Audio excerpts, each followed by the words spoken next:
Well,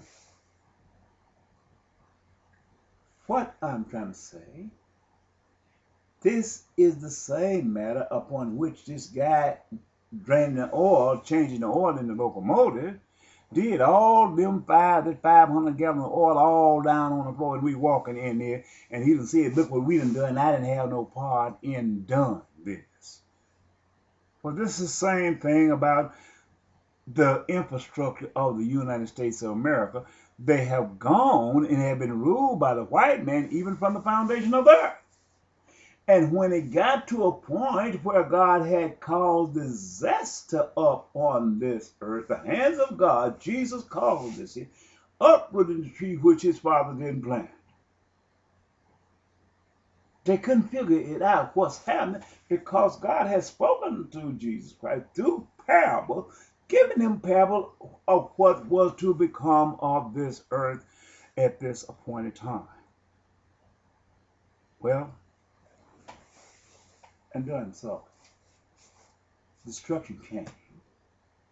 He had ran out of options as he had went through and slaughtered peoples of the earth today, all over the earth through a due process of time. And done so, there was no option. So the people saw that they couldn't trust that white man no more. Even his own couldn't trust him. So they began to look for a solution of healing here on the face of the earth, here on in America, because America have had the opportunity of the luxury of life, living as the richest nation upon the face of the earth, living as the brightest nation upon the face of the earth, and living as the more powerful nation upon earth.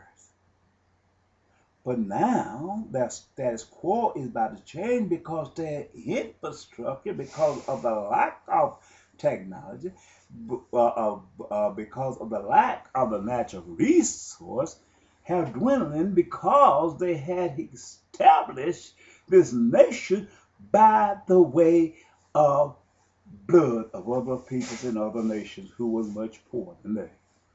They had built their house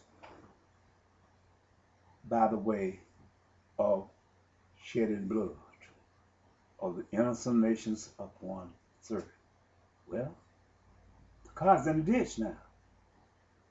They're looking for salvation, but there is no salvation because upon which they built this house, it had become weakened because it was founded up on the blood of innocent peoples and innocent nations. They look for solution. Even the white race turned on the white man who have dominated the rulership of the United States of America throughout its history.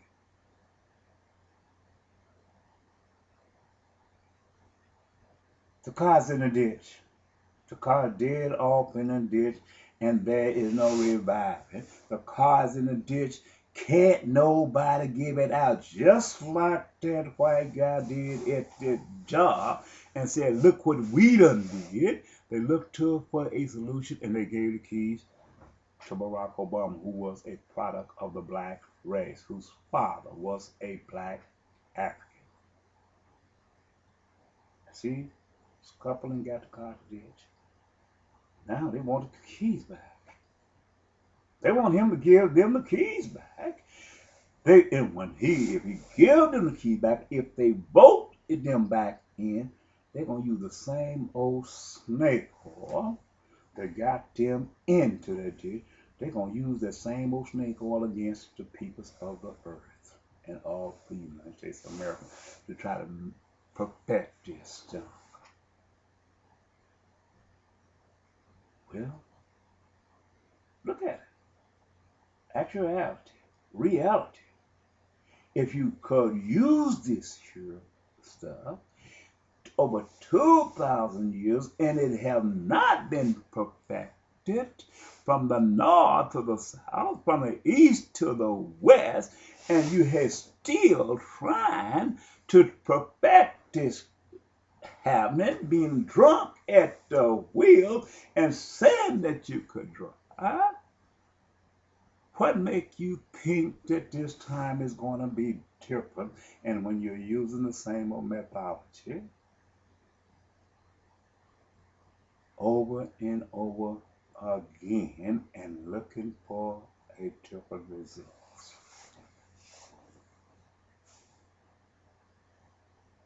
My mother always told us, you got to change. You can't keep doing it this way. Let's forget. You can't keep doing it this way.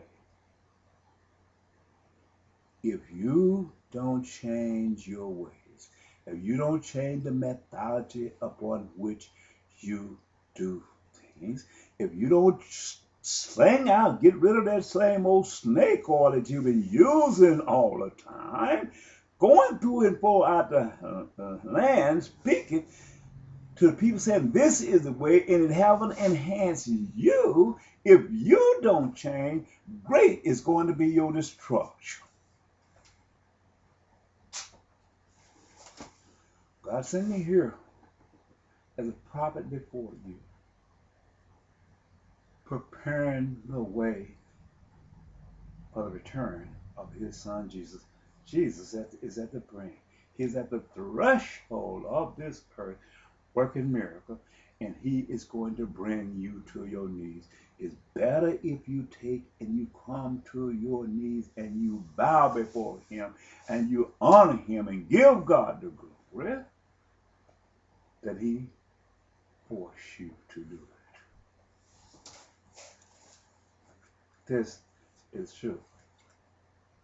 You know, I heard a woman say on a ministry of a famous television minister about 2 days ago. I don't know what day is. I think the day is the 21st of September 2010.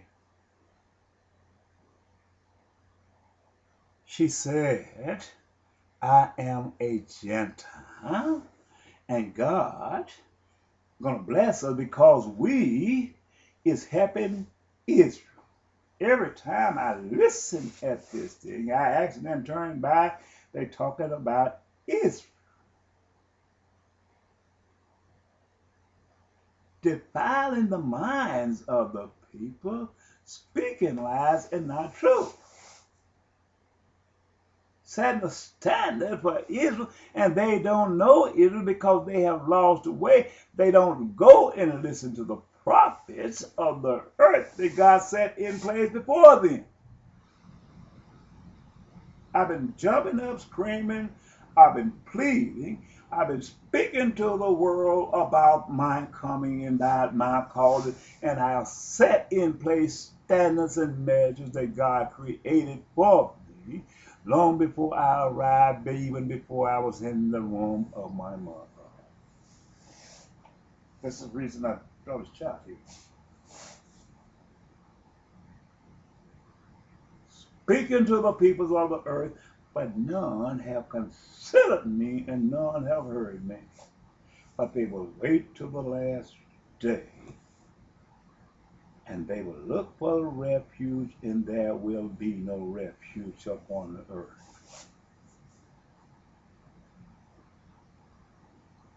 I'm carrying my load. I am pulling my load day in and day out. Every day pleading with you. But the enemy have came and made attempts on my life and brought me down, given me laboratory sickness through laboratory poison. I don't know how they did it, but they have a way of doing things. Because that's what it's done. Because their war is a dividend. It pays dividend to the wicked man. Through wars, they can sell their product of weapons of mass destruction. But without war, they cannot sell these things. So the Antichrist, it pays him to create and manufacture war in order to make his war machine work as a natural